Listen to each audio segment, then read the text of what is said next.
Hey everyone, welcome to another episode of XTalks. In this one, we are going to discuss some meme coins and stuff like that. We are going to wait for a minute or two for everyone to join, and we'll kick this one off very soon. I see we have Cody here,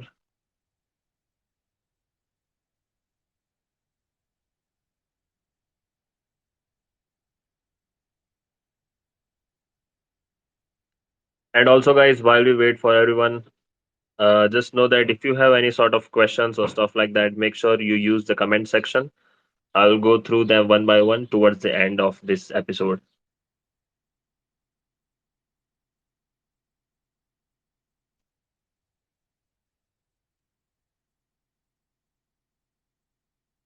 Hey Cody, can you hear me?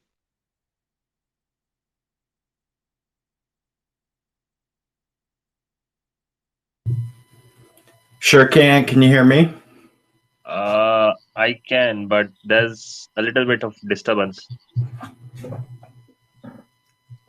All right. How about now? Still the same. Okay. Hold on.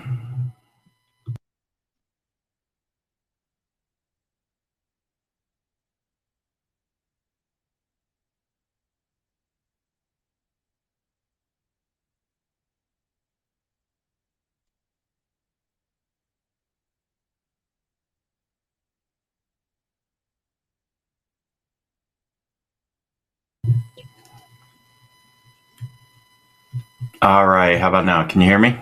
Yep, good to go. So, Cody, I guess to kick this one off, can you give a little bit of sort of intro or stuff like that on what we are going to discuss in this episode while we wait for other guests and speakers to join?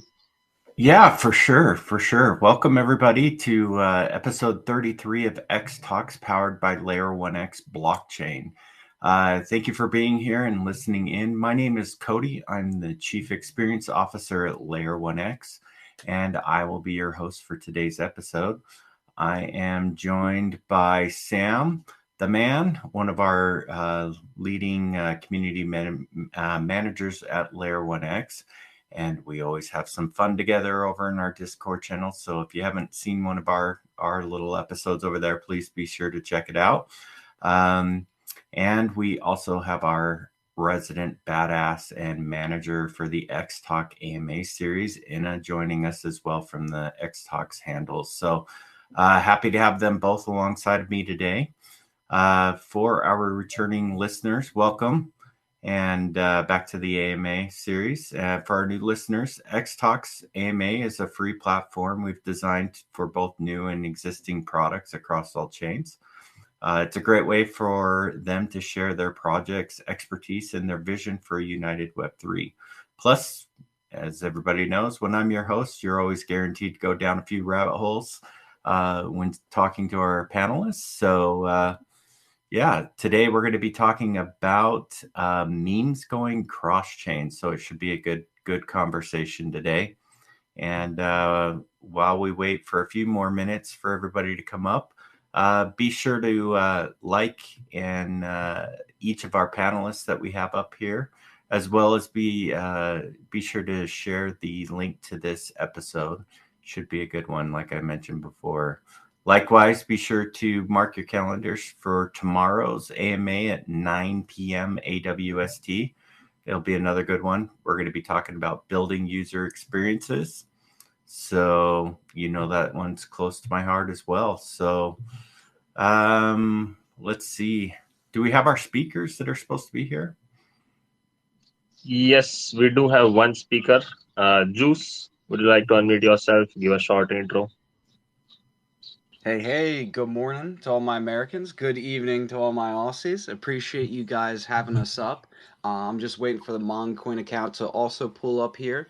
But yeah, short intro. I'm JuiceBot. We are building the newest and most user-friendly Telegram trading bot. Essentially, we noticed that there's a niche in the space right now. Everyone knows that Telegram trading bots are pretty powerful tools when used properly. The issue is there's a bit of lack of user friendliness in the space. Some of these bots are very difficult to pick up and to learn for most normal traders, and that's the niche that we're trying to fill. Awesome. Awesome. Right up my alley. I love people who are focused on user experience. So love it. Great. Do we have another speaker that's up? Do we have? I guess we can kick this one off, and I'll let more speakers in as they join.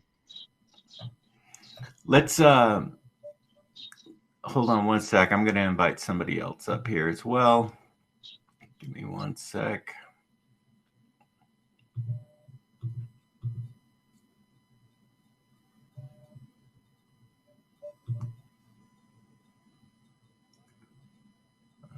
Let's see here. Hey, Crypto Psycho, if you want to join, you're more than welcome to.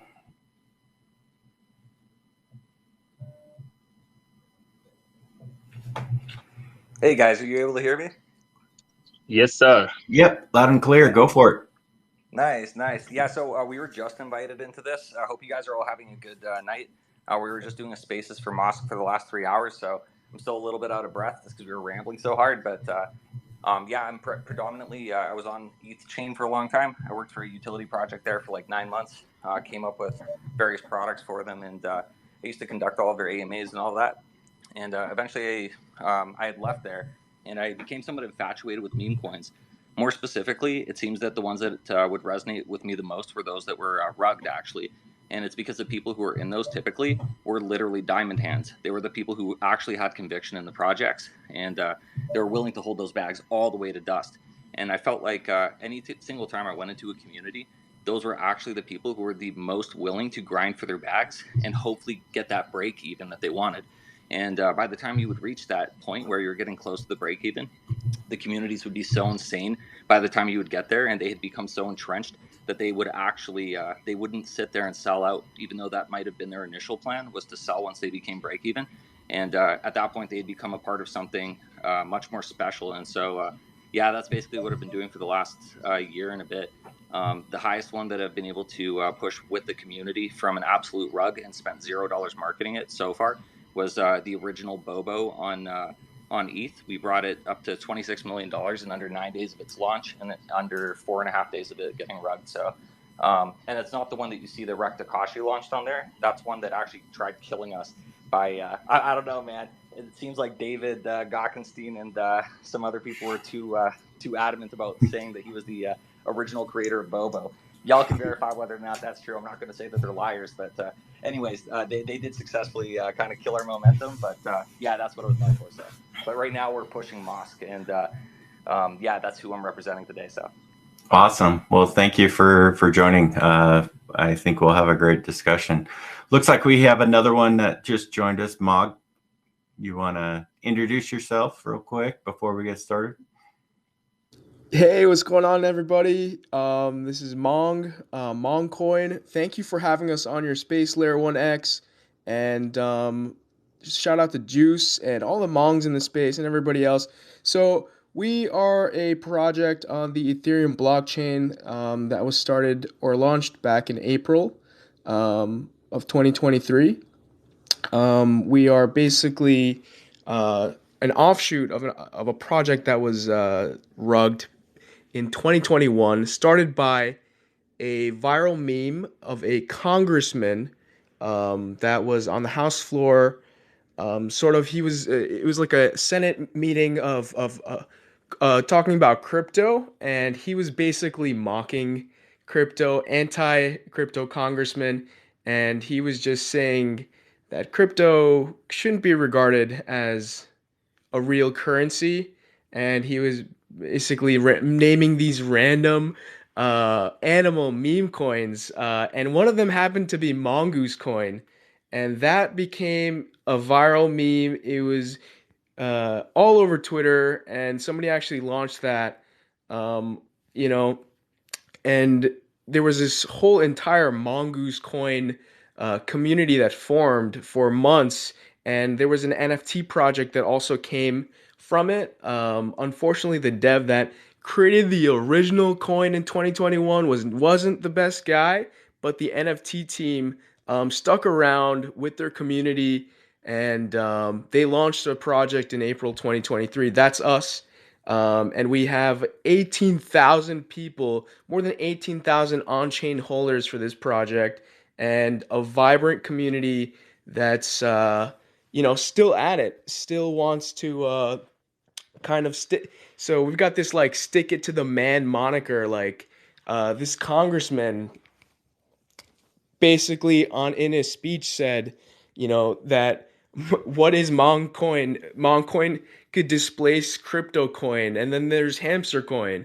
So basically he was like it's a culture, it's a vibe. That's literally what he said in his speech. So we kind of uphold that, and it's pretty unique. Born in Congress, there's nothing else like it out there, and that's us, man. Moncoin. Well, thanks for coming. We appreciate you being part of our panelists today. So I think that's pretty much all of our speakers that we had lined up for today. Sam, feel free to jump in if we missed anybody here, but invite my buddy Turtle Keck over here. I don't think he requested yet, but force his ass up here. Let's get him. And also, I just have to say, big shout out to Kenny at Mong. Kenny's such a fucking good guy, and Bitlord obviously is a super giga Chad. Fucking love that guy as well. But yeah, Kenny's such a good guy. I talk to him in DM sometimes. He's invited me to some stuff sometimes, and I can just say that's a very hardworking person. That's super humble, super diligent, super good at what they do. And yeah, so it was surprising to see you guys hop up here today. So yeah, big shout out to Kenny and all of Mong team. Yeah, Hey, thank absolutely. you so much. Appreciate that. I have let Turtle Cack up on the stage. So if you want to mute yourself, give a short intro. We would love to hear from you. Yeah, sure. Thank you, Ever. Thanks for bringing me up to the stage. And yeah, I'm also here together with the Hexagon Cartel. We've been supporting this Elon Musk token on Solana in the past couple of weeks. And yeah, I've been around this space since early 2021, supporting mostly meme coins. Also been on a utility token team that is doing really well as of today. But yeah, I also want to bring up, it's really great to see the Mong community here. I was actually one of the main moderators in that first version and V1 of Mongoose that unfortunately was in the wrong hands. And I'm really happy that the community could gather around and I remember you, dude. I remember you. This is Rep Ryan on this end. I actually what's remember up, you by your bro? PFP. How's it going? Yeah. Most people remember me by by my profile picture, and I put in so many hours. I remember moderating that back in the day, and it was just unfortunate that it was in the wrong hands. But it was really fun, to push it back then to those crazy heights. And I remember the music video by Improv and all the different slogans. Uh, like yeah, I really love Mong. It's a very fond, very fond, very fond memory. And like during that period, I moved on to utility coins because I got a bit tired of that drama back then. And I'm just really happy that Mong also, moved on with the community and did it like completely community owned and all that without any bad actors. So yeah, shout out to all the people from Elon Musk. And also, of course, shout out to all the people from Mongoose from Mong. Love it. Well, thanks everybody. It definitely sounds like we've got a lot of experts here to help us out with this discussion on meme coins going cross chain. So before we jump in, just a reminder, my name is Cody. I'm the CXO at Layer 1X, and I am your host for today. Likewise, before we get going, please be sure to share this space link within your communities and handles. I think it's going to be a juicy one for sure today. So yeah, let's just jump in. So today's topic is meme coins going cross chain. So meme coins, you either love them, you hate them, But what if they secretly held the key ingredient to unlocking mass adoption for all of crypto? Today, we're going to be talking about coins going cross-chain, whether it's a genius, madness, or both move. I don't know. Today, we're going to be digging into all of it, including marketing, community, and some tech hurdles. So hopefully our panelists came ready to share their insights and thoughts. And so let's jump in. So who's ready for the first question? Meme coins thrive on viral communities more than any other crypto niche. If meme tokens were to go cross-chain, would it dilute that community energy and hype or create a vibrant sub-community on each chain? In other words, can meme tokens retain their unique essence in a multi-chain culture? I think that they could, because at the end of the day, they really break down to community and the culture that's being built, honestly. Sorry to just jump in so quickly, but I think that usually it all breaks down to where that communication is taking place between everyone. And so while you might be able to be existing on different chains, as long as that there's a focal place where everyone is able to meet and communicate and bounce ideas back and forth and everything. And I mean, even Twitter is very much like that. Doesn't matter what chain you're on. For example, some of us here right now, we're representing Solana tokens. Others are representing Ethereum tokens. None of that really matters because at the end of the day, the platforms in which we actually socially interact, they are technically cross-chain. They're multifaceted, and yeah, so it doesn't really make a difference. So yeah, I do think that that's possible. Actually, what you're saying. Perfect. Anybody else want to chime in on that? Hey, so I actually think it's pretty. I think it's all right for meme coins to bridge over to or have other sub communities on different chains. I think that's totally fine. Matter of fact, when prior to this coin even dropping, Moncoin, I know the team, Kenny and all those guys, they actually minted BRC20 Mong tokens and ordinals, Royal Mongs on BRC20, and we haven't even tapped into that yet. But we were so ahead of the curve there, and now they're popping off, and that's a whole different subset of people that we can actually reach out to with our brand and our kind of presence. I think it's a really great idea, to be honest.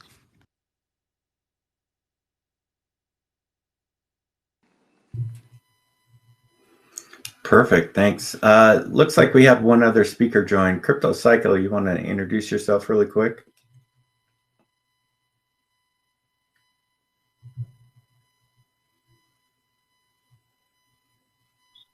I hope he's busy buying some meme coins. Yeah, exactly. Me too. Well, we'll come back to him, I guess. Yeah, So. even just to touch on that, so predominantly I'm on ETH. I keep most of my holdings on ETH. Most of the meme coins that I own are on ETH. But there is something that I've noticed in particular, and it's at the end of the day, meme coins are really about the community. And so I think what we're going to see taking place over time, and we're already starting to see it now with gas fees getting a little bit more crazy and everything like that. ETH is becoming a little bit more exclusive and like an old boys club. And I do think that there are going to be many meme coins that thrive there, like absolutely thrive. And that there will be ones that essentially they'll just have buyers that are of a higher echelon, maybe, and people who actually already have money. And I think that that's really cool. One thing that I really like as well about Solana is that Solana is very inclusive. So I feel like you get exclusivity on ETH, but you actually get inclusivity on Solana. So one thing that I've really enjoyed is from taking a look at from these two chains over the last couple months is, wow, there's actually a lot of people who are simply able to partake in the ecosystem on Sol. And so while I really I trust Ethereum and it feels better to me most of the time, I have to say the communities that you're able to build on Solana, you're able to build much quicker, and everybody of any background from any country is able to participate. And I think that even just looking at like Ryoshi's vision, if that's something that people are more familiar with, maybe, I feel like it actually more similarly aligns with that type of a vision. Even if Solana is less decentralized than Ethereum, maybe, I feel like simply that or having something where everyone, regardless of how much money they have, is able to participate in and has an opportunity to win, that's super important. And so yeah, I have to say over the last while I've become extremely fond of this network for those very reasons. So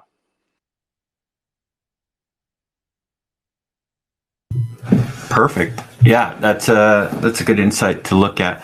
So I guess that kind of raises another question for me is, and it just slipped here. Sorry, guys. 1 second. Let me pull this back up. no, it's all good. I actually forgot to tie that into this. And so what I guess I'm trying to say is, yeah, if you're able to reach a broader audience, that's obviously has a very beneficial effect, especially if we're talking about communities and everything.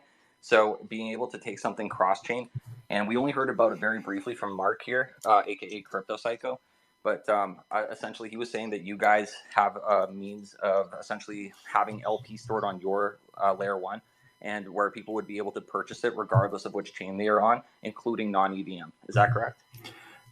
That is 100% correct. Yeah. Sorry, I'm trying to shuffle a few screens around here. Whoa.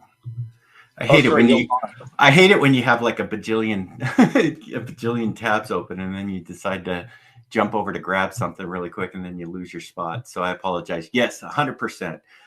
Layer 1X is designed for interoperability. Our kind of flagship proprietary technology that we have developed is what we call XTalk. We feel like interoperability is definitely something that's a cliche term used these days across crypto.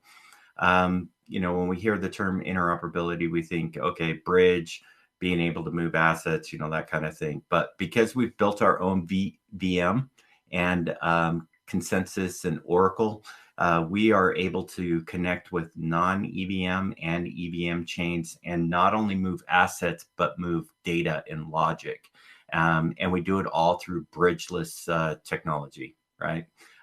So hashtag burn crypto bridges has been one of our campaigns that we've been kind of secretly running for a little while here, but we've showcased that through our swap function that we have on the L1X app. So if you haven't checked that out, I highly recommend that you do.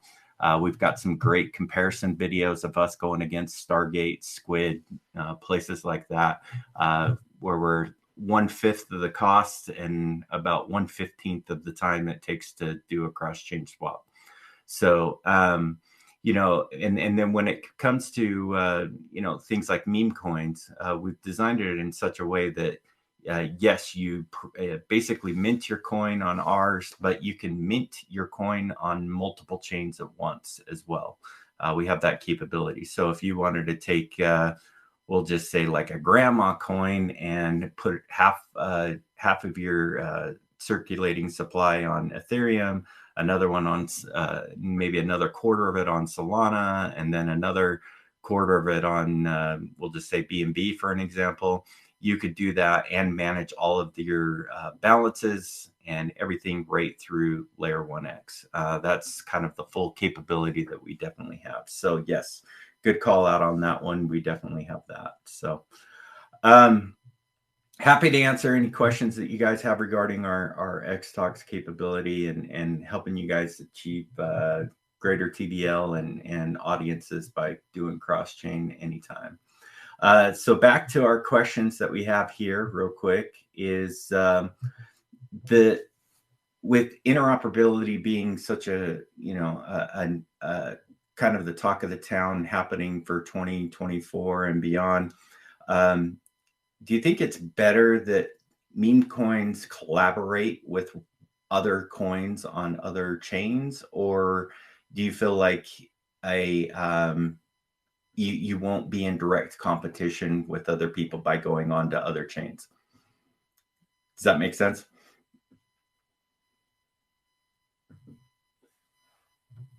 No, actually, there probably would be competition. Oh, sorry, you were going to speak, Mong. Here, let me back out for a sec, Ryan. Hey, no, that's all right. I think collaboration in this space is very important, and at the end of the day, we're all on the same sort of mission. We're all in crypto. We all believe in decentralization. And I think it for projects to collaborate with each other and break that sort of barrier is very important, especially in times like this as it's picking up steam. And I'm super for it. And going back to your first question, I think something that I forgot to mention was that, communicating to your uh, people, your investors, about, interoperability and bridging over to a different chain. I think that's honestly the key thing is, you got we're on Ethereum. There's ETH maxis running all over the place. If you tell them that you're bridging over to, let's say, for example, BNB, for example, or the Binance chain, they're probably going to be like, "What the hell are you thinking?" So I think communication is the biggest part of that whole equation to make sure you actually do it the right way, and kind of your motive behind that. So, let's say base, for example, is popping off right now. And there's a whole different sector of people that are coming through and being onboarded on base. Like that could be a motive why you'd want to bridge over, but you just have to find that way to sort of communicate with people. And yeah, collaborating with different projects on different chains is definitely the way to go. You're trying to bring eyes and exposure at all times to whatever you're doing. So 100% support that. Same here, to be honest. And so, like, I wasn't aware of this particular layer one or anything until like 20 minutes before the space started, or 30 minutes before or so, or whenever it is that Mark brought it up. But so I have not looked into any documents here or anything like that. I don't want to allude to that I have, but based off of how it sounds here, when I'm envisioning this in my mind, at least, I'm like, oh, this will actually kill off a lot of projects, and that's really good because it will actually.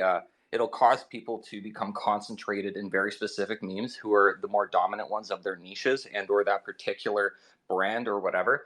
And because everyone currently is already diluted across all of these other chains, it will actually help focus all that attention into the most deserving communities, and it'll kind of break down some of these weaker ones, and it'll allow the strongest essentially to survive, which is exactly what you would want. You don't want everyone's finances being completely diluted all across the board, or eventually everything is not going to run.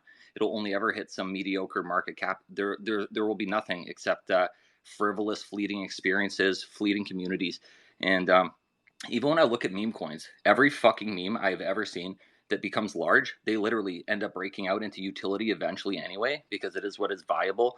And the communities, whether or not that it's full stacks that come from within them or whatever else, they eventually create sustainable business models. And we've seen that with Doge, we've seen that with SHIB, we're seeing it with Floki, we're seeing it with Suka, we're seeing it with every fucking meme coin that is actually taking off. They, in some type of way, even if it's something that is not necessarily like crazy big brain and it's just apparel, a clothing brand, whatever it may be, they already know that they have a super wild community that is essentially the best marketing force you could ever ask for, because you're not even paying them. They're literally paying themselves through their own efforts, their own sweat, by putting themselves out there in some kind of capacity.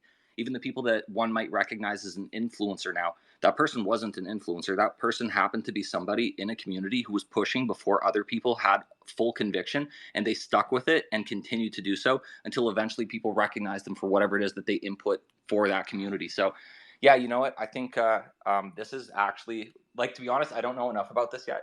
So, but this sounds really fucking dope to me, where I'm like, yeah, this will actually get rid of a lot of the weak, and we'll end up with some really, really insane tokens in the future. And that it'll be dope, bro. So way more blue chips, basically, and a lot less bullshit. Well, good news, Hexagon. We have a 119-page white paper waiting for you to read through. So, oh shit. I've written a 40-page one for M87 at the time, but 119, holy shit, I'm gonna have to read that one for sure, bro. It's like a Bible. Yeah, exactly. When I came on to L1X about a year and a half ago, I was like, oh my gosh, guys, we've got to tone this down to like a light paper and even like a single one sheeter kind of thing. This is mind-boggling, type of thing. But everything is based upon the core L1X. XTalk technology, right? Everything we do. So have fun reading it. Mark Crypto Psycho can definitely check out some of his videos. He's got these nice little story time where he breaks it down chapter by chapter. So go check his out. So I think you made some great points there as well.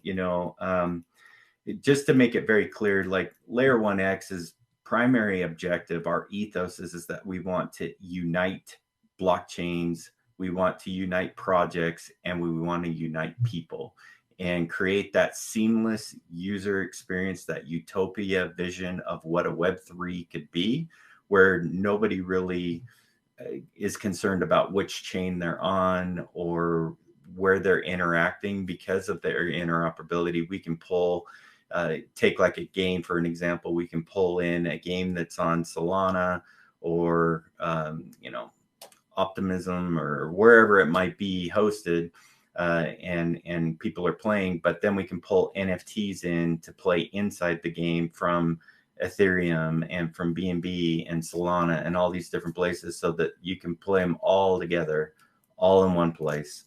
And that's what we envision a Web3 to be like as well. So yes, and I also agree with you that this will definitely raise the bar for a lot of meme coin projects out there to be more focused on the utility, be hyper focused on the type of people that they're attracting, and really be true to trying to create ecosystems rather than just quick pump and dumps.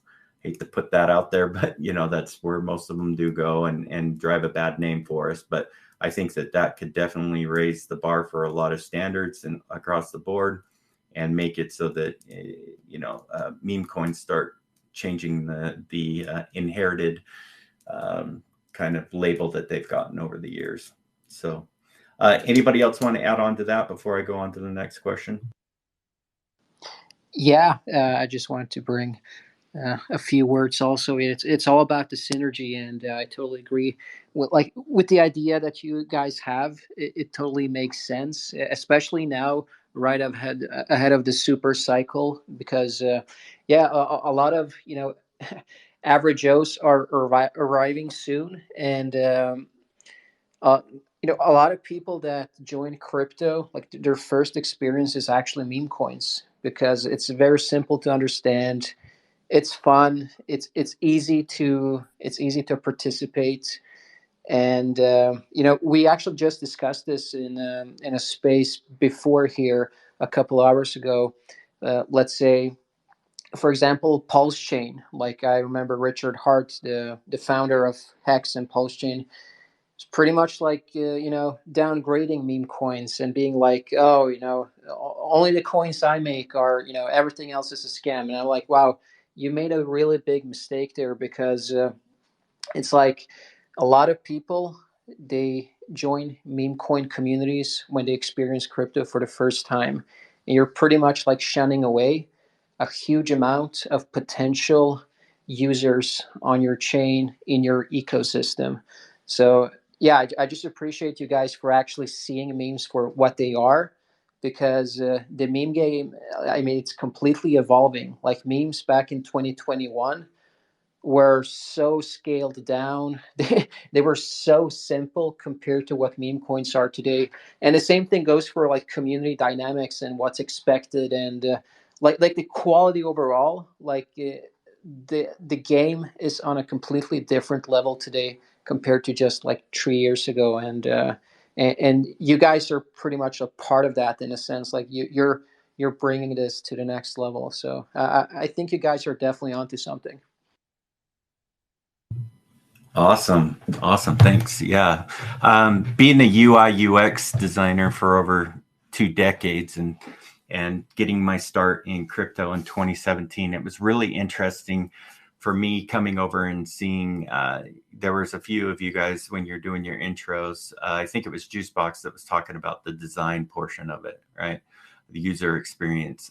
It was amazing that, even to about a year ago, projects weren't even focused on user experience. And I think that, for me, I have a soft spot in my heart for DeFi, just because that's how I was able to break my my skill set from the real world, I guess you could say, into Web3 was being able to consult with a lot of these DeFi projects and meme coins on how to improve their user experience, how to build out ecosystems that would make it so that they would thrive in a bear market. And I can't remember who they said it was, but that said this, but basically, I feel like the bear markets are definitely a battle test for these different projects, and the ones that can make it through are usually have good pillars of foundation attached to them. And I think that as we keep moving forward,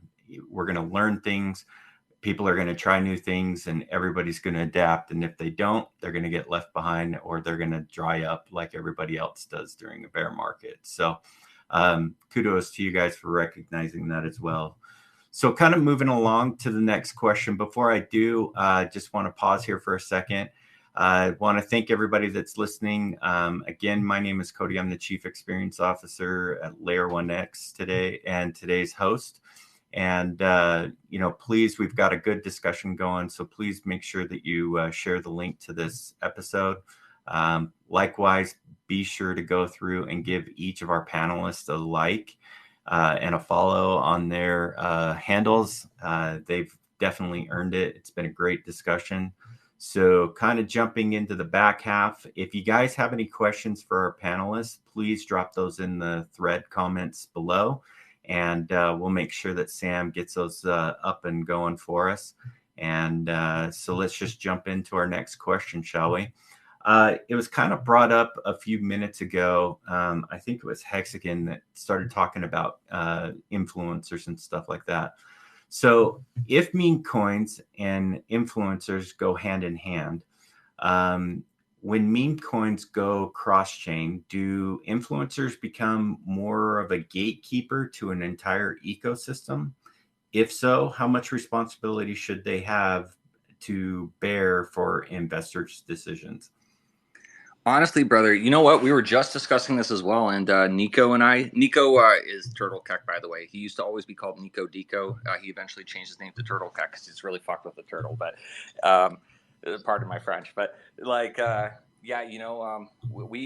have nothing against influencers, and I have nothing against people making deals and taking money for things and promoting something and whatever, as long as they're not giving financial advice. If someone is alluding to that someone should purchase a token or buy it or whatever, and I mean, Pauly, for example, Pauly, I've heard him tell people to buy Pepe. I would never personally do that, right? It's nothing against Pauly. I know he means well. And he does preach also the opposite. He does tell people, put money back in your pocket. I mean, that's what I tell people. I tell everyone, I don't want you to hold everything to the fucking top. Every single person is lying to you that is telling you to do that. They want exit lick. Literally, you should always go in knowing that you're probably going to lose everything. It is a game of musical chairs. It's a zero-sum game. Like, I want everyone to really understand, every time you take profit, that is someone else taking a fucking loss for a fact. Now, it's possible that these games of musical chairs can continue on for a very long time. And eventually, it's possible that those things build out utility like we were discussing before, such as SHIB, and this game of musical chairs no longer really is much of a game of musicals chairs as much as it's become a viable business. So these things are possible, but they're not guarantees. So, but when you have influencers blatantly telling people to buy things or whatever, I think that that's wrong. I think that it's wrong if someone is taking funds for something. For example, someone is being offered a portion of supply for a certain amount of work or whatever it is, and that person is just heavily cheating on people. Now, I understand that those tokens belong to them from the moment a deal is struck, but I do feel like people should have some basic conviction in whatever it is that they promote. I also think it's wrong to promote shit that you don't believe in purely because someone else is paying you. I think that that's wrong. You should only ever accept money for something if you actually believe in it and you could see some type of viability in it. Now, not everything works out. It's possible. And sometimes it sucks if you believe in something and you really, really push and other people don't see it.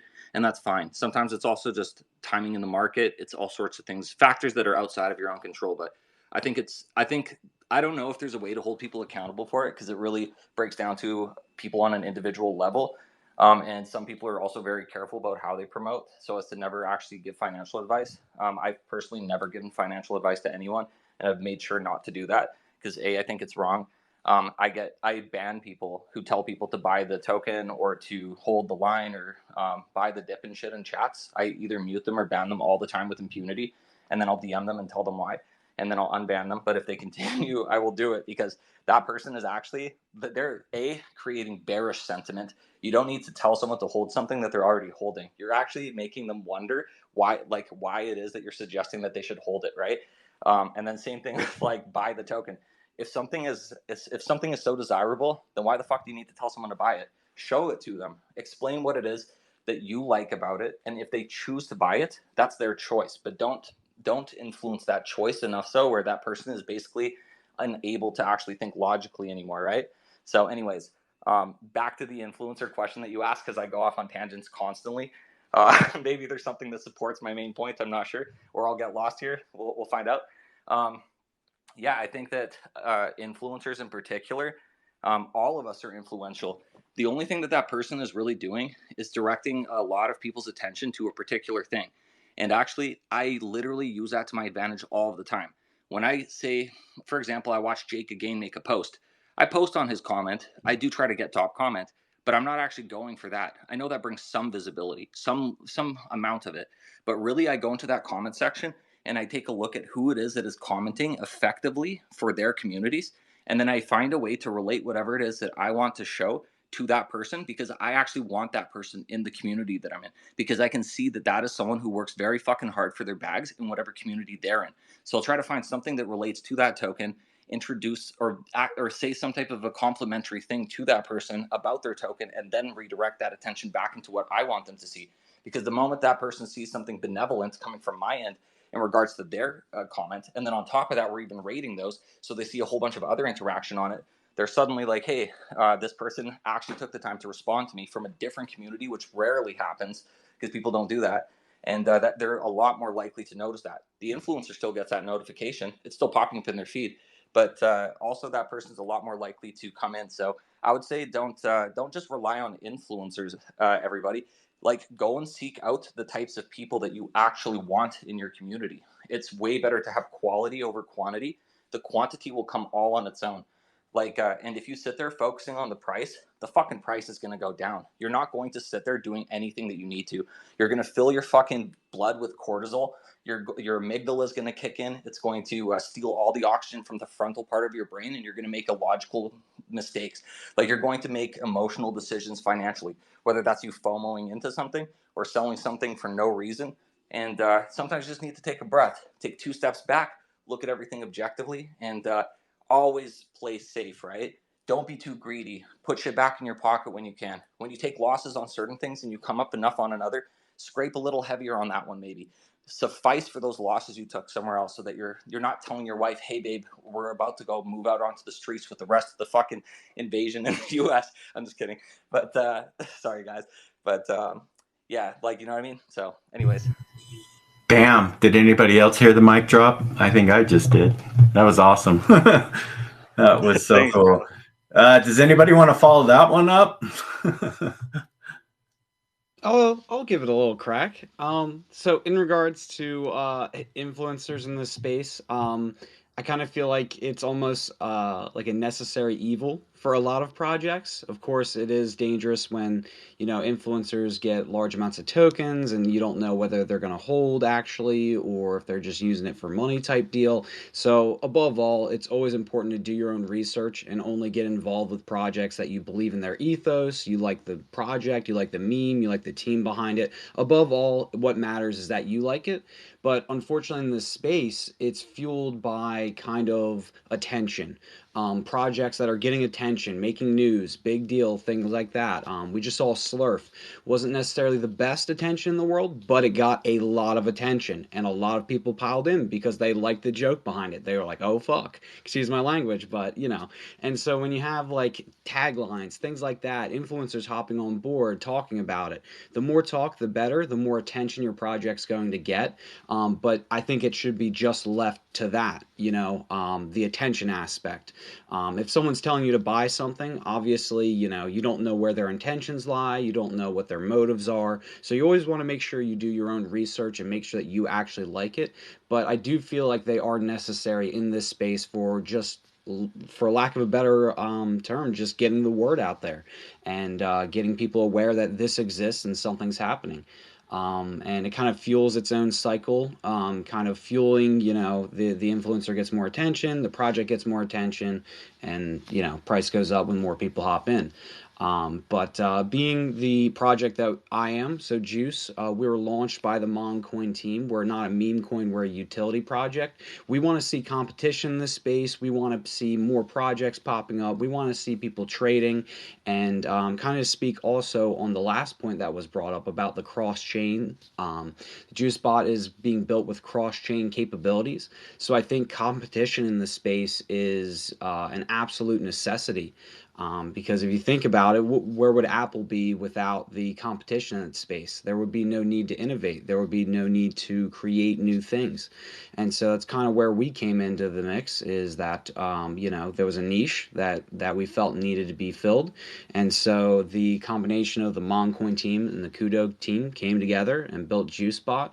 And of course, like as Hexagon and Turtlecat kind of mentioned earlier, we are friends with our boy Bitlord. He's not paid or anything. He loves the meme. He loves the vibe. He's always done good by us. Those are the type of influencers that you do want to attract in the space. The people who reside with the ethos and the meme of your community, and they're just another strong member of the community, putting their assets and their time aside to kind of further the chains. Sorry to jump in, but yeah, dude, you're totally right. And Bitlord would be one of those examples of someone who's an actual leader, though. He's not someone who is just bouncing, and that there's absolutely zero level of conviction to anything at all. That is someone who actually takes their craft very seriously and everything like that. So they're actually going, to be honest, when Kenny was telling me what he was up to half the time, that man was fucking out. I think he was doing some photo shoot in Dubai or something in the desert, and he was then having to run to some other fucking appointment and doing all this crazy shit. So I was like, Jesus, man, that man fucking works hard, bro. And that's a lot of stuff that people also don't see. Even when you're thinking about B Roots or Jake Again or Ian Heinisch or any of these guys, there's a lot of work that actually goes into what it is that they're creating. So hats off to those people for doing that. And you are completely correct as far as attention and also in regards to not giving up too much supply too early and stuff. I feel like this is a lot of mistakes teams make, actually. They give influencers supply when they don't need it yet. And they also do this with CEXs, and they provide them far too much power over their chart.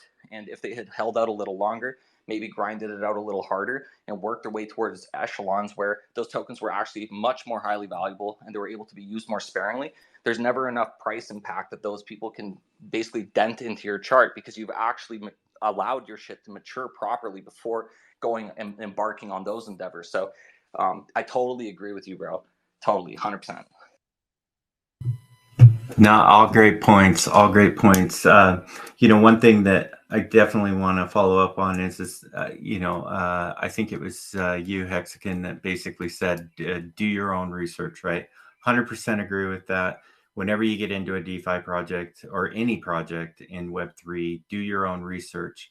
One other little tidbit of information that I have found useful that I've shared with my own people that I've been bringing over from Web 2 to Web 3 is not only do your own research, but also try to understand the mechanics behind the token itself. A lot of people don't realize that I would say about 95% of all the meme coins and things like that that are out there run off of a game mechanic called Prisoner's Dilemma. And if you don't know what that is, Google it, because then you'll know exactly how these games work, right? And then you've got the ones that are driving utility, which is great. But a lot of these, from a UI UX standpoint, when I'm designing out a lot of ecosystems, I use a lot of game mechanics in it, because you look in the real world, that's how it works, right? So just food for thought for people that are thinking of jumping into different things. Just be aware of the game mechanics behind it and how it works. It might save yourself from getting wrecked. So anyways, looks like we've got some good questions coming up from our community. So I'm going to turn a few minutes over to Sam to ask a couple of the community questions, and feel free to jump in when you guys want to participate in answering the question. Sam, it's over to you. Yeah, thank you, Cody. And just to keep in mind, you guys can answer however you want. There are no chances or stuff like that. Just jump in and answer however you want.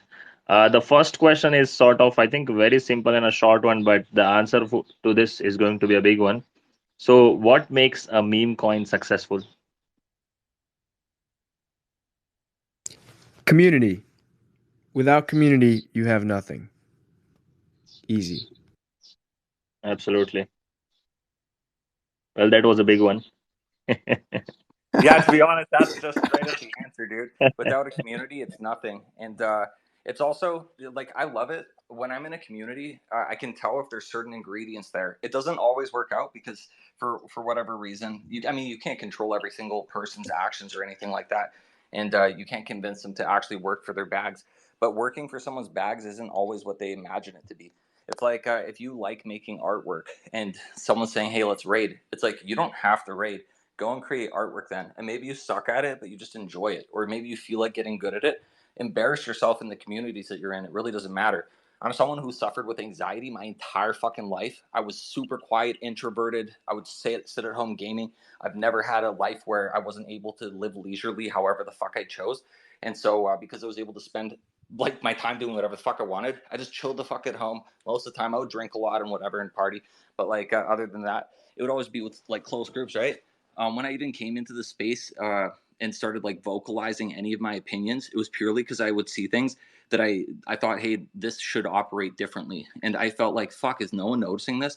And eventually, I just felt annoyed to the point where I would start vocalizing these things. That's how I ended up meeting the team at M87, even and writing their white paper and showing them various systems that they could create that were more complex, but also simplify things for users and whatever else. They didn't build it according to the exact specifications as to how I envisioned it, and I no longer work there. But like, that's fine. The point is, it was me stepping out that actually eventually brought me to the point where I had to start doing AMAs and speaking to people. To now, I couldn't give a fuck less if I'm speaking in front of 10,000 people or anything. In my real world, it's translated into me being highly social in situations where normally I would have felt uncomfortable. So, I mean, you know what? Do whatever the fuck it is that you enjoy doing. Don't sit there tripping over what other people's opinions of you are going to be. Never be fucking, don't be fake, basically. Don't be pseudo and don't cheat yourself out of that. Because you're not just cheating yourself out of that. This is in your real life as well. You're cheating everyone else around you out of experiencing your best fucking parts. And unless you fucking put your time and energy into that, you'll never be the best at whatever that is. But if you do, you will literally see the fruits of your labors transpire. And so, like, let's say you have 100 people who maybe could make one meme a day. How long would that take? 5 minutes, 10 minutes? It's like, that's a very valuable action. That's 100 memes a day. That's fucking 3,000 memes a month. Like, that's a lot of memes, bro. That's a lot of content for someone like me who doesn't actually enjoy doing that as much, but really loves art. Like, I can go and take that and hit Twitter religiously, nonstop, and not have to sit there constantly asking people if there's any content to use. We have a really great guy in Mosque who is going out of pocket paying, like paying an artist right now to start making us a bunch of memes because he recognizes, hey, it is all about the culture, and unless people can even spread that culture, there's nothing there to share at all. How are you going to build a community then? So just do whatever it is you're good at. If it's fucking twerking up on TikTok, rocking the Mong logo on your booty, hell yeah, even that drives attention. Let's go. We'll fucking retweet that shit. But You know do what? whatever it We is you love. actually did that. We actually did that. One of our No community fucking way, members, bro. one of our community members actually stepped up and made stickers for Mong. And people were buying these things. They were plastering it everywhere. I happened to plaster it on a chick's ass, and that was fucking great content, dude. For real. But yeah, something that we've been doing is also rewarding our community members for stepping up and, whether it's hosting spaces, whether it's, going out and raiding and making memes. We're always like rewarding them on a weekly basis via giveaways and things like that. Like, these people really add value to your project, and if you're not appreciating that or showing it right back, like, that's probably not a good idea. So you got to show the love back. Like, that's so important. And if you are somebody in a project, like a community member or an investor or anything like that, like, definitely try to add value, and like, you will be noticed and valued for sure. So yeah, community is such a huge aspect of crypto and everything, the vibes, the Twitter spaces, everything about it. It's creating those friendships and memories that, that people want to stick around and be part of your movement, right? So it's a really beautiful thing. It's honestly one of my favorite things about crypto and just honestly networking and meeting people on this like global scale. Like, where do you find anything like that out of crypto? Like obviously you're at work, but like this is more of a fun environment, kind of laid back, like Hexkin was saying. I could totally relate to your story too. Like, I'm an introvert. I'm like, was an introvert, wasn't really a big public speaker, but now I'm here on a space with like 100 people, just having fun and talking about what I love. And not a lot of spaces allow you to do that. So yeah, man, crypto. Yeah. Just, Oh, just to jump in and just touch on what you were saying. As you were saying, then I first got into working for a project just through being active in a community. It's that simple. Like, just do what you're good at, do what you're comfortable doing. I mean, I decided back in 2018 to start creating content. Now, bear in mind, a lot of that content is pretty damn well embarrassing when I look back on it. But I did it. I did it anyway, and I started following a meme coin. And because I had a setup for YouTube, I just started going on the VC, and then I decided to turn my camera on. And after a couple of months, most people thought I was on the team, and I ended up getting invited onto the team, just basically continue what I were doing. And fast forward like, I don't know what, 6 years or so, and pretty much doing the same thing now. But now I'm like a KOL for Layer 1X as well, just bringing attention, just doing content. And I'm not a big influencer. I mean, I don't even like using the word influencer, to be honest, but I just create content. And I think for content creators, KOLs, influencers, whatever you want to call them, I think if you're going to start pushing projects, I think what you're better off doing is finding projects you really believe in, you really connect in. Because if you really believe in them and you really connect in them, it comes across in your content that you give a shit. And I think if you give a shit, then people believe or people are interested in what you're talking about, and it resonates a lot better. I think these people that are jumping from project to project to project and doing all these videos, fair play. It's earning them money or tokens in all these different projects. But for me, you gotta be remembered if you concentrate on one or two projects. So like for me, I primarily just concentrate on Layer 1X because I believe in it. I know where it's going to be going and what it does, and I think moving forward, it's going to benefit me a long way in the future, and it's gonna help Layer 1X as well because it's just bringing new people across to the chain. coming at it from a leadership standpoint, you've made it when your community starts making memes of you and sharing those around. So it's always a good thing. Plus, I 100% agree with, I can't remember who said it. It's about making new friends in this space. I had the privilege of being able to go over to our headquarters. I'm in the US, but I had the privilege of going over to our headquarters over in Australia, and I had this weird psycho guy just keep reaching out to me, trying to talk with me all the time, and we ended up meeting in real life, and Crypto Psycho became one of my good friends over there in Australia. We actually ended up going to a soccer game, football, I guess you guys would call it, but yeah, it was way fun getting to know him in real life situation. And it's awesome when you go to these conferences as well, because then you can kind of meet up with your community and things like that, and definitely show a passion. So I agree 100%. Community is definitely about it. So Hey, we just had a meetup like last week for Moncoin and another community, and the guy behind JuiceBot is a really good friend of mine now. We are actually carpooled all the way from Jersey to Boston, and had a great flipping time. It's my homie Nick on the JuiceBot. Yeah, we got to meet our community, go gamble at the casino, and meet each other for the first time. It was fucking surreal. Like, people hanging out on spaces for hours on end, for days, like meeting up and hanging out. Man, it's the best feeling ever. And yeah, I want to do more of that. And a lot of crypto projects need to invest in doing those IRL meetups. I think that's something that doesn't really happen a lot, but it really does foster that sort of like, real IRL connection. It's super important. It's also really cool getting to put a face of the voice. When you chat with some of these people day in, day out on spaces, to finally meet them in person and actually shake their hand, give them a hug, it's different. And that's just the sign of a strong and good community when you have people who are willing to make that travel and willing to come out and are excited to meet you in person. And obviously getting a bevy if that's your choice. Having a little bit of juice together, IRL, always a good time. Oh, that's awesome. Yeah, Stan, do we yeah, have any other questions? I want to get to them. yeah. We're running Yeah, out. we do have a few questions, but before that, something just came to my mind, Oh, and I also discussed this in the last episode of X Talks, which was focused on, I think, airdrops. So whether it's twerking on Twitter or going out with a friend on a carpooling on New Jersey, and then gambling the shit out of your money, crypto has truly become fuck around and find out. I usually tell this to people who ask me like, somebody please teach me about airdrops, or somebody please teach me about meme coins, and I'm like, dude, fuck around and find out. Yeah, and we'll move on to the next question because I'm aware of everyone's time, and we are over an hour. So I guess the oh, I'm next so question. sorry.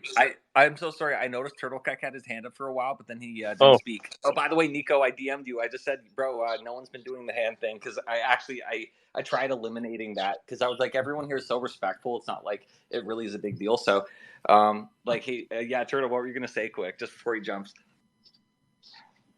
Yeah, but yeah, pretty much like the question was what makes meme coins successful. It's like it's so many things, and like you said, fuck around and find out because sometimes all the stars align for a token. It's the timing, it's the you know people arriving at one spot. It's a successful launch. It's a clean launch. It's the current narrative. It can be so many different things that makes a meme coin successful. Like I recall the time when Mongoose version 1 was launched by that malicious dev. You guys know who it is, Master Dev. And he was like bringing me on board through a middleman. And I actually didn't know. Like I heard about Master Dev, but I was like, I don't know. Is this a bad actor or good? I have no clue. But I was like, I love Mongoose. I love the vibes. And back in the day, I was pretty much like the I was pretty much the Shield bot. Back in 2021, Shield bot didn't exist. Traders literally had to pause the chat, post a tweet, and motivate, tell people why they need to share it, engage on it, and whatnot. And Mongoose became this thing where it went beyond that guy that deployed it. It went beyond influencers as well. And like in the end, what makes a meme coin successful is usually just some simple metrics, of course, on the blockchain. It has to be a clean launch. The distribution has to be it has to be straightforward, like no shady airdrops and whatnot. In all honesty, like a lot of meme coins with taxes do struggle, and I don't know if people will be that fond of tax meme coins in the super cycle bull run. I would not be surprised if some influencers actually do push those because not only will they, you know, get their early entries, but they will also farm on people. But yeah, my point is you always want to make sure that a meme coin eventually surpasses even influencers, and Mong coin is a perfect example of that. Like imagine it had thousands of holders, and a lot of people were really pissed off at the guy that launched it because he didn't want to use the taxes back then, and he didn't want to give it a chance, and the smart contract was messed up and this and that. But the community was way bigger than that one individual. Like the community was way bigger than that first smart contract. And eventually, I personally, I got sick of the drama because I was really trying to push really hard, on Discord and Telegram, make sure that everyone gets even, that everyone just gets along. But then I just got caught in between, and that was unfortunately when I was like, whoa, man, now I'm really tired of meme coins. I go to utilities because it was too much drama for me. And I'm so happy that people within the Moncoin community found the energy, found the capital, and made sure to launch a clean contract to gather everyone around those NFTs as well. As you guys can see, a lot of people here from Moncoin are in here. You can see that under Mongoose PFPs. And like now, like Montcoin is a perfect example of a token that has like surpassed all those initial hype phase. And if you want to call it like influencer dependent, like it's beyond that.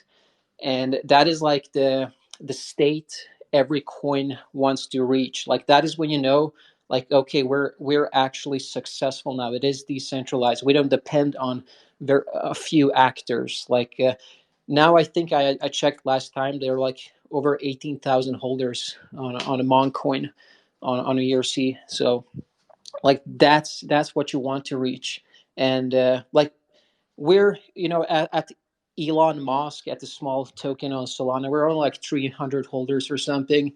And we're like trying to educate the community on these small things, networking. Hexkin mentioned this, whether it's Reddit, 4chan, being on YouTube, TikTok. Like yeah, it's not that easy to make a small community to engage on all those different platforms. You also don't want to dilute yourself too much when you're that small, but it's like slowly building up where people are actually starting to do their own thing, and the community appreciate that. Like there's, for example, a guy, I wrote a thread like a week ago or something, and I just spent a couple of hours trying to cherry pick like people I want to be in the community.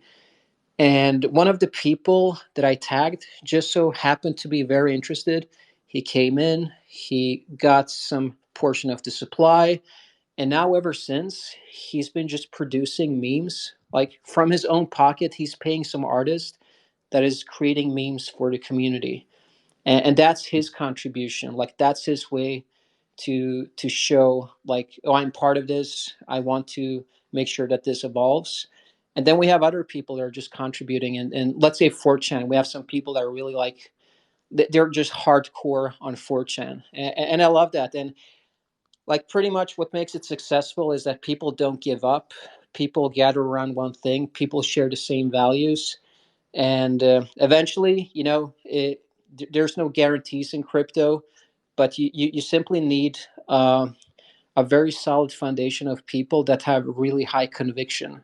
And I know that Mongoose, which is Moncoin now, had that early on. You had this core group of people that had the conviction, and you just knew, like, this core group of people, if there are like a dozen of them taking that leadership, they made sure to get on with Moncoin, and now it's 18,000 people there. Like imagine if they didn't have that conviction. Imagine if they were like, oh, let's move on. But they knew exactly, like, oh, we have thousands and thousands of people here. That's a lot of economic energy. That's a lot of talent. That's a lot of relationships. And they took advantage of that. And look now, like they're carpooling. So that's just amazing to hear. Dude, I love it, Nico. Like, this is why, honestly, this is why we're best friends, because I just love the way that you view the world, bro. Anyways, I just have to say, big shout out to you, Nico. Thank you for sharing and preaching, bro. I love it. I love it. Those are definitely words of wisdom being spoken right there, for sure. I just want to be mindful of everybody's time. If you do have to go, feel free to jump off, but we'd love to kind of keep this conversation going a little bit more. So I'd like to just, before we go back to community questions, because, hey, if our community's asking questions, we want to answer them. So let's ask this last question, and then if you've got to jump, we totally understand. Last question is, forget about the serious side of crypto for a second. If meme coins are successful with cross-chain and become truly accessible to everyone, what is the one thing that you think that they can teach the rest of the crypto world?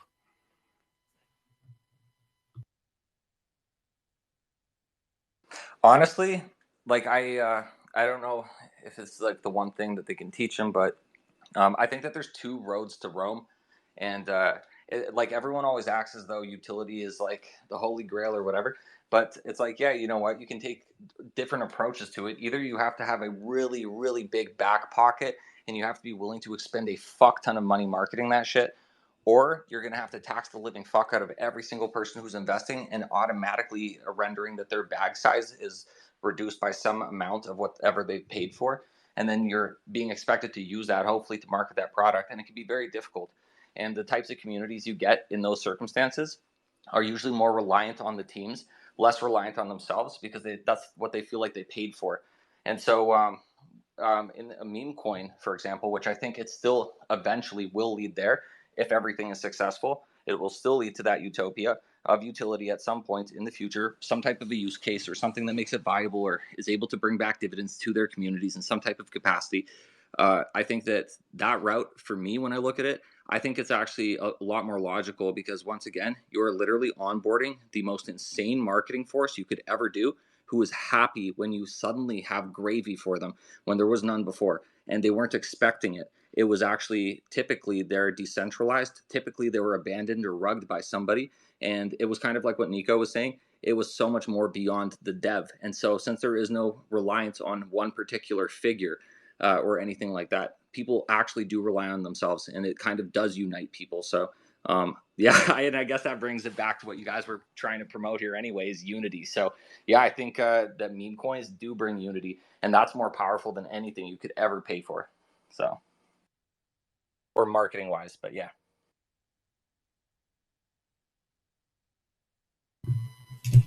No, I love it. Anybody else want to weigh in?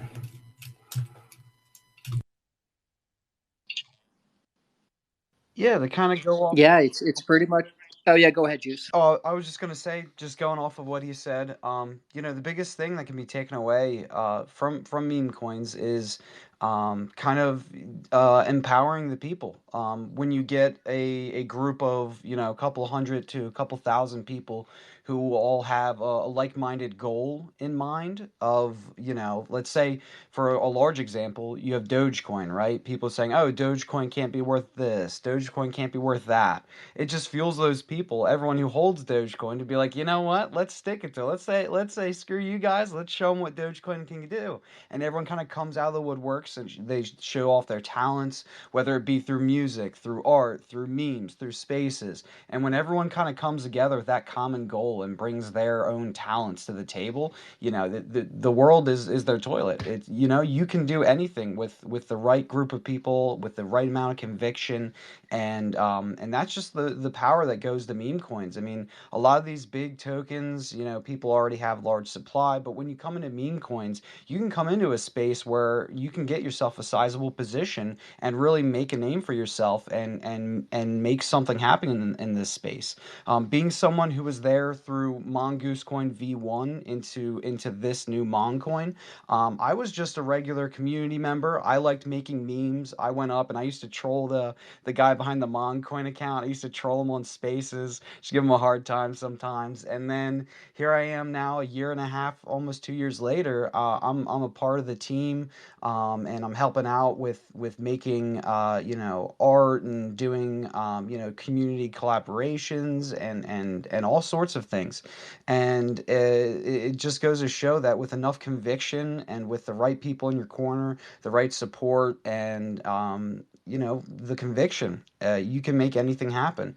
And as long as you have that and you have a group of like-minded individuals who want to see the same goal as you, everyone's putting that same energy up, meme coins are the place to go. You can join your business, you can get a job, you can get a career and make little to no impact there, or you can enter a space where you can have a real impact just bringing your talents to the table.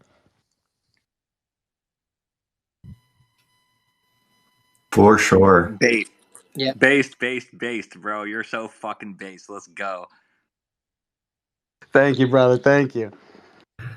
Look, yeah. It's pretty much a numbers game where like people underestimate memes and have always underestimated memes. Ever since like Elon started to push Doge back in late 2020, early 2021.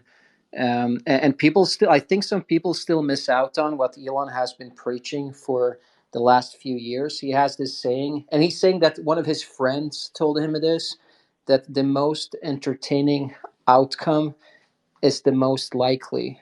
So, yeah, like memes are very entertaining, and you can't always say that about utility coins. Like, for example, me and Hexkin, we pushed a utility coin which is doing really well now. But back in 2022, like in the midst of bear market, the Luna crash, FTX crash, and we pretty much entertained that token as if it was a meme coin because we were on Twitter, we were holding spaces and whatnot.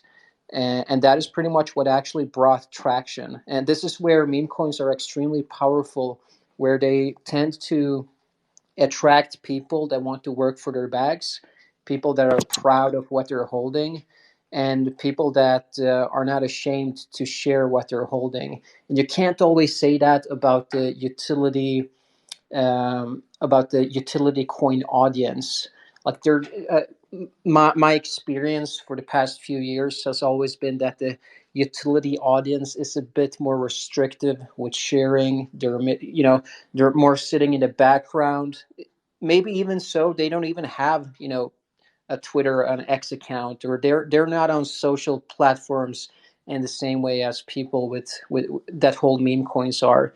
So like the network effect is not to be underestimated. Like it's a numbers game, and that is where I think a lot of utility tokens, like they need to understand that you know what, you can have like two utility tokens that have the exact same name, exact same everything, same functionality, same smart contracts, everything same, but the utility token that actually has people that like treat it like a meme coin or work for they will outperform the other one like by multiple numbers. Like it's just like the network effect is not to be underestimated, and that's where I think a lot of utility tokens, like they need to take they need to take notes about when it comes to this. Like it's a numbers game, and that's why memes are so successful, because they do attract a large amount of numbers. Yeah, and just for the record, what he's referring to is essentially that in M87, I don't know how many months it was, if it was 4 months or something like that, we basically ranged between a $5 and a $6 million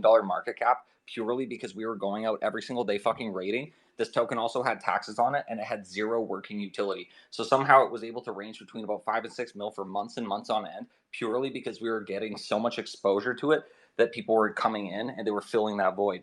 So we ended up leaving because that was an ongoing problem for like 9-10 months. Now, granted, they've started building things out and they're releasing things, so that's great. Kudos to them. But at the time, they weren't. And at a certain point, I felt it was facetious, and I left at that time when I no longer had certainty that they would actually do the things that they said. But kudos to them for actually fulfilling it, even though it took them a year and a half. So shout out to them. But anyway, sorry, back to you guys. No, I love it.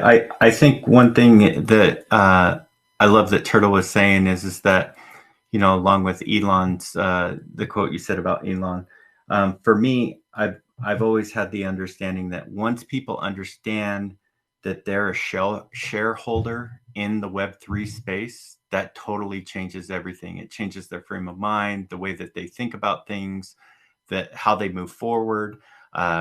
It's kind of like that aha moment, right? So thanks everybody for answering those. Again, cautious of your time. If you guys want to stick around while we answer more of our community questions, feel free to do so. If you need a bell, we totally understand. Just give us a wave. Goodbye. You don't need to say anything unless you want to. But again, for those listeners that are listening in, please give these panelists a like and a follow. They definitely deserved it. Lots of expertise brought to the table today. Knowledge, a wealth of knowledge was dumped today for those that are listening. So let's shoot it back over to Sam real quick to have some more questions come up. Let's shoot back to me. I'm a bit late to the party. I'm so sorry, guys. But yeah, happy to be here.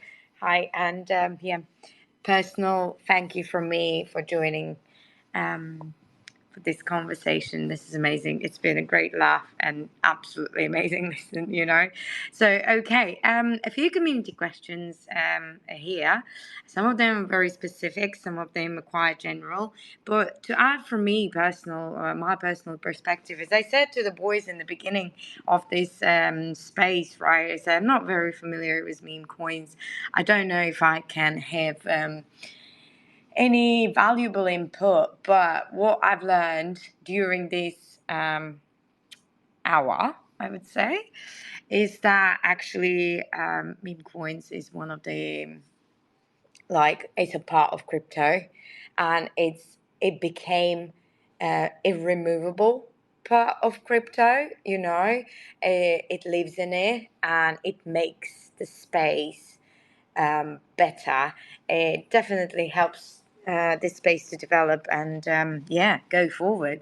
So off you go, guys. This is brilliant. Okay, one of the questions here, Well, right? Ina, I think sorry, I'm going to interject there. I think you've got a couple of good use cases here from guys shilling their coins for you to go ape in to, and I'm pretty Yeah, sure they'll help you exactly. do it too. This is definitely going to be Yeah. my fuck around and find out moment.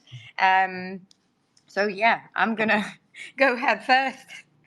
So make But sure you guys reach out to Ina and give her your predictions of what the next 100x, 10x, 1000x meme coin's going to be. I know she'll love all those DMs. Yeah, I'm getting in, guys. I'm definitely getting in. You're going to be my first, in plural. Get your bag of Elon Musk and Mong, Tina. Get your bag. 100%. I will. Okay, going back to community questions. Yeah. Guys, forgive me, correct me if I read out a question that had already been read before, but what makes meme coins do well on some chains? For example, why certain meme coin, certain foundation chooses to build on if or so or anywhere else? We didn't ask this one, did we? No, yeah, like sometimes you'll have developers, like say someone launches a Pepe and someone else will just launch another Pepe on another chain and on another chain or whatever. Certain ones will take off and other ones won't. But I mean, you can't. So I always tell everyone, and even if it was on the same chain, I always say you can't. You can fork code, but you can't fork a community, and it's just simply true. Community is something that you build up, that those are relationships. That's not something that is fake, and that's why I feel like sometimes bringing in influencers at the wrong time, actually, the reason that people see P&Ds happen off of those is actually because it's a fleeting experience. It's a bunch of people being rushed into a place where there is no infrastructure, there's no actual community yet. And I feel like the moment that you know that your community is actually good is when everyone in the voice chat keeps coming there every fucking day. They're talking about the real world shit, not about the meme necessarily, not about whatever. They're just raiding on the side while actually engaging with each other. So I would say, yeah, once again, you can fork code, but you can't fork a community. So it's all down to the community, and that's all respective to each. Brilliant. Thank you. That's pretty straightforward. Do you guys have anything to add to this? Yeah, like for someone that's new to meme coins, I would definitely recommend to at least like join 5, 10 different communities, and like because I would say even like 10, because it pretty much brings you a base of where you can like, and you should probably be there for a few days in all those 10 communities. That is the only way where you will be able to like understand, like, oh, why are people holding this, or oh, this community is doing this well, and this one isn't. And yeah, you'll pretty much get a gist of like what kind of level you will appreciate. Me and Hexagon, we talk about this a lot. The game has evolved, and are like people are a bit smarter today compared to 3 years ago. Like, people have a bit higher standards of how a community conducts itself. Whether it's how people express themselves, or if it's the quality of the content, or what kind of atmosphere there is within the community. Like people have a bit higher standards today compared to 3 years ago. So we might actually see some people that left the space in the bear market, and they're going to come back now, and they're going to see like, oh wow, like things have actually changed. Like some things haven't changed, but a lot of things have changed. And like yeah, if anyone wants to like get themselves involved for the first time in a meme coin, I would firstly just recommend jump into a dozen of communities, hang out there for a few days, and you'll actually learn a lot. I remember when I like even joined crypto, like I learned a lot by just like observing. I joined different community tokens. I've been moderating a few successful meme coins also back in 2021 or early 2021. Sandshoe. I was in Poodle on Binance Smart Chain moderating there. I helped a lot of communities to, back then it was like, oh, block folio listing was a thing. So I helped people do that and almost made it like a game to get listed there. You needed upvotes and whatnot. But today there are like other things that people need to do, in order to get that traction. Like I mentioned, whether it's 4chan, Reddit, or if it's TikTok, or holding Twitter Spaces. Like back in 2021, like Spaces wasn't a thing. Like Mongoose, which is like now it's a new version, Moncoin. Like back then, that was one of the first communities that held like really large spaces, and that is, I would definitely say, like Spaces, when a community holds Twitter Spaces, that is almost a necessity for it to survive. Like that was not a requirement back then, but now it's like people do expect that at some point. Like even holding Twitter Spaces, or like even me and Hexkin and some other people popping up here from our own community, sacrificing our own time. Like in some sense, that is expected. And we're also willing to sacrifice our time and also network and meet a lot of new people. But yeah, I would definitely recommend, if you're new to meme coins, like don't just jump on one. You should probably be in several, just to like get a feeling for like, oh, like okay, now I understand why this one is successful and this one isn't. It's because they did X, Y, and Z. So that would be my recommendation. Not financial advice, of course. Thank you. No, That's brilliant. I Monk, I love yeah, it. I think I just wanted to add real quick too, like for me personally, when I'm investing into meme coins and things like that, other DeFi projects, I always look at the community. If the community is allowing you to ask questions and everybody's jumping in, that's a good sign that it's a healthy community. And if you want to see if it's a really healthy community, as Turtle was just explaining, you've got like the leadership, not just the mods, you've got the leadership that's jumping in to conversations. There's the ones that are holding the spaces, or even just jumping into the spaces because you can see that they're vested. So for me, over time, being in since 2017, crypto is a pretty small niched community. If you really boil it down, you get to know everybody pretty quick. And if you don't, somebody who does know a person, right? It's like the 7 degrees of Kevin Bacon, if you know what I'm talking about there. And for me, it's kind of interesting to see these rug pull kind of projects that go from one project, fork a project, do it, slap a new skin on it, slap a new logo on it, some new colors, and try to rinse and repeat is their kind of model. And I think Turtle hit it on the nose, where you're going to have some of those people coming back during this bull run, and they're going to find that it's going to be a little bit harder for them to do that, just because of how savvy a lot of the new investors are going to be. Because nowadays, people, if you're not fully doxed, partial docs with just having your handle that you're behind is usually a good indicator, because your reputation is starting to grow within the crypto community. And that's another thing that I look for as well.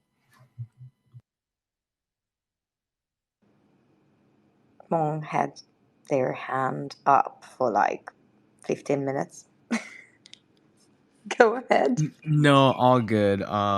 I actually stepped away for a second and I totally missed your question. And I was gonna ask what the hell your question was. And I guess people tend to go on rants in this room, which is totally normal. So I'm so sorry. No, it's What? What's totally your okay. question? Do you know what? This is organic conversation, and me being me, very blonde, naturally, I already forgot the question, but I'm sure it was handled so well by Turtle, so we're good. Let's tee up another question and give Mongo the first crack at it. How about that? Absolutely, 100%. I'm scrolling, and there is a question about bots. So what are meme coin greed bots are they worth using? Um, Do you know did you them? say greet bots? Yeah, do you know? Do you know what that is? I'm Grid not sure. bots, So coin yeah, grid bots. I'm sorry. Actually, I don't know what that is. that's okay. Anyone? No, are you just talking about the bot that greets you when you come into a channel, or like, sorry, like you said, you're blonde, but That's I'm fucking that's baked. what I Like, thought. am I hearing this wrong? Like, Uh, I think so. Maybe, do you know what? Maybe the guy who asked the question is baked as well. I know him, so it's possible. the possibility is quite high. So, well, Jake, but if you're still in the listening, go ahead and respond to your thread question that you left with a little bit more clarification, and we'll see if we can't figure out what you're trying to ask. we will figure it out eventually. I'm pretty sure. Anyways, interesting question is it worth for meme coins representatives and projects to go and promote themselves at events? I'd say definitely. Like back in 2022, as I was talking before, I got into a meme coin. It were called I'm not there anymore. It were called Son of Doge, and it was a Binance Smart Chain meme coin. And they had taxes, and they got quite a lot of marketing funds. And when I come onto the team, they asked if I wanted to go to Singapore, and I said hell yeah.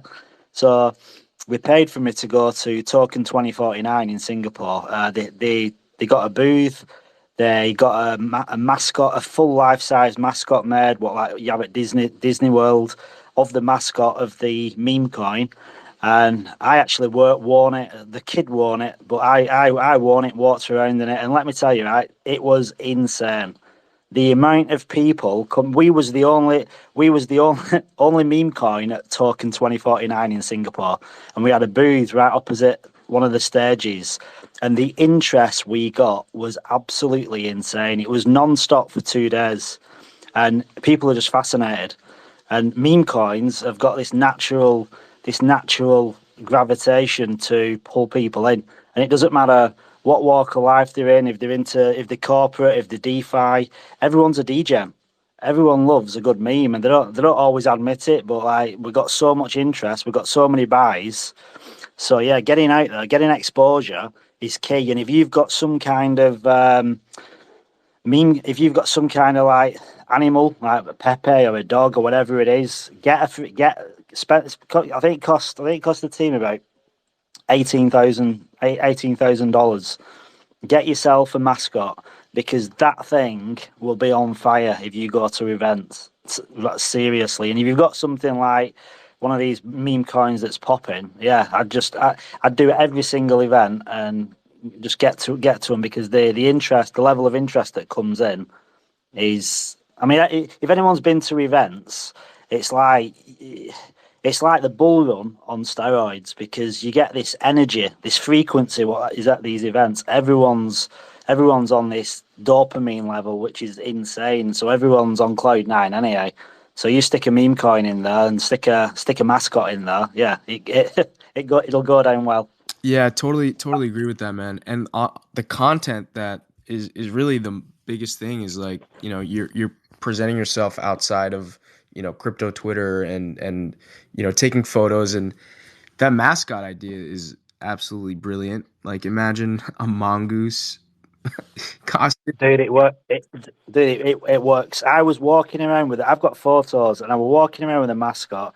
I were getting pictures. There were people coming up to me, and the guy I were with, who were wearing it at times, and everyone wanted a picture with it. Every single person were getting a selfie with it, and I was basically saying, right, post this on, tag this, do this, and it just went viral because everyone were posting this meme. So you're getting all this social media content from it as well. And I say it's about, I think it was no more than 20K for a mascot. I mean, it was a bit of a nightmare for the guy bringing it from Canada because the head itself was absolutely huge.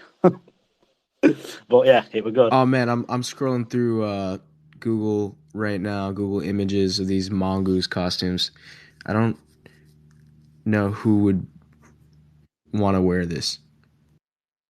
Well, to be honest, right, all we did, we went on one of these like advertising websites, like I can't remember what they call them, like job sites, but like Airbnb style.